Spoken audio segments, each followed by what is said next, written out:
Oui, alors bonjour, je m'appelle Mathilde Pavio, je suis étudiante en Master 1 à Kedge Business School en commerce international et géopolitique. Je suis aussi consultante en RSE chez Inside, révélateur de talent, et accessoirement en recherche d'alternance. Alors moi c'est Apolline Cress, je suis chargée de communication chez Inside Révélateur de Talent et depuis quelques temps je suis en charge de la RSE aux côtés de Mathilde.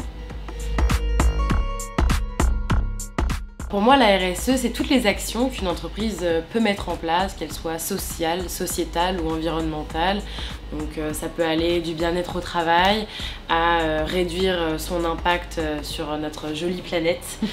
Mais aussi la RSE, c'est pas destiné à une catégorie d'entreprise. La RSE, elle peut s'appliquer différemment certes, mais à des entreprises de toute taille et de tout domaine. C'est pas réservé qu'aux grosses entreprises de l'industrie, on peut aussi l'appliquer à une petite entreprise qui vend du service.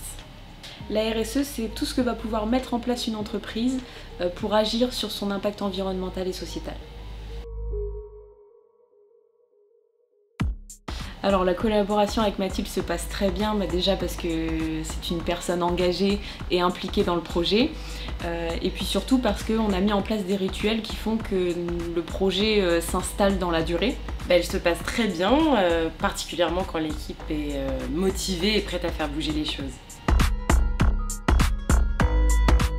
Alors on a eu plusieurs gros enjeux, comme par exemple le cleaning numérique, mais c'est vrai que personnellement, en tant que consultante externe, mon plus gros enjeu a été surtout le début du projet pour donner à Inside des solutions réalistes et applicables à son secteur d'activité. L'un de nos plus gros enjeux, c'est le cleaning numérique. On s'est rendu compte que c'était là où on avait le plus d'impact. Donc toute l'équipe s'est mobilisée, on a tous nettoyé les serveurs, nos ordinateurs, nos emails, et aujourd'hui, on est au stade de la restructuration de notre drive pour éviter les doublons et par exemple supprimer les documents inutiles. Une bonne démarche RSE, pour moi, elle est pensée. Et ensuite, elle est inspirée et inspirante. Inspirée parce qu'il est nécessaire d'aller voir ce qui se fait ailleurs. Et inspirante parce qu'il ne faut pas avoir peur de partager ce qu'on fait. Alors là, j'en ai 4. Alors tout d'abord, il y a organiser, je pense que c'est important. Organiser, pérenne, pour qu'elle puisse continuer sur le long terme et que ce soit pas juste des actions qui soient mises au début parce que c'est sympa de faire de la RSE. Il faut qu'il y ait une vraie organisation pour que la RSE soit pérenne, donc l'un va avec l'autre aussi. Je dirais multidomaine, si c'est le terme, c'est de pas juste agir sur un aspect écologique ou sur un aspect de bien-être au travail, c'est d'agir sur l'ensemble, surtout pour les entreprises du service.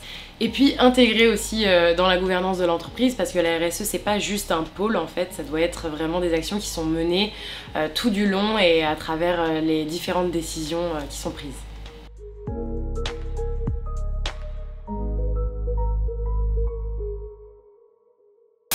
Je mange RSE, je dors RSE, je vis RSE.